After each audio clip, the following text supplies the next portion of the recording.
Italy کے شہر تورینو میں کرونا وائرس سے وفات پا جانے والے شیر خان افغانی کی نماز جنازہ ادا کر کے تدفین کر دی گئی۔ نماز جنازہ کی امامت مشہور کاروباری شخصیت علی وڑائش نے کروائی۔ نماز جنازہ میں قانون کے مطابق چند افراد نے شرکت کی۔ اس موقع پر علی وڑائش نے گفتگو کرتے ہوئے کہا کہ شیر خان افغانی کی وفات پر بہت دکھ پہنچا۔ کرونا وائرس ایک ایسا موذی مرض ہے جس نے پوری دنیا کو لپیٹ میں لے لیا ہے اور اب دنیا میں اس موذی مرض کی وجہ سے 1 لاکھ سے زائد اموات ہو چکی ہیں، جبکہ اٹلی میں 19,000 سے زائد اموات ہوئی ہیں۔ امریکہ کے بعد کرونا وائرس سے سب سے زیادہ متاثرہ ملک اٹلی ہے، جس میں سب سے زیادہ اموات ہوئی ہیں۔ اٹلی میں کرونا وائرس سے وفات پا جانے والوں میں ہمارا دوست شیر خان افغانی بھی شامل ہے۔ علی وڑائش نے نماز جنازہ کے اختتام پر مرحوم کی مغفرت کے لیے دعا بھی کروائی اور اٹلی میں کرونا وائرس کے خاتمے کے لیے بھی خصوصی دعا کی گئی۔ محسن راجپوت، جذبہ نیوز، اٹلی۔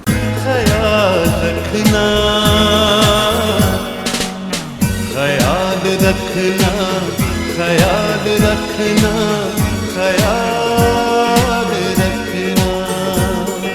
امیگریشن اور تارکین وطن کی خبروں سے باخبر رہنے کے لیے ہمارا یوٹیوب چینل سبسکرائب کریں اور بیل آئیکن کو کلک کریں۔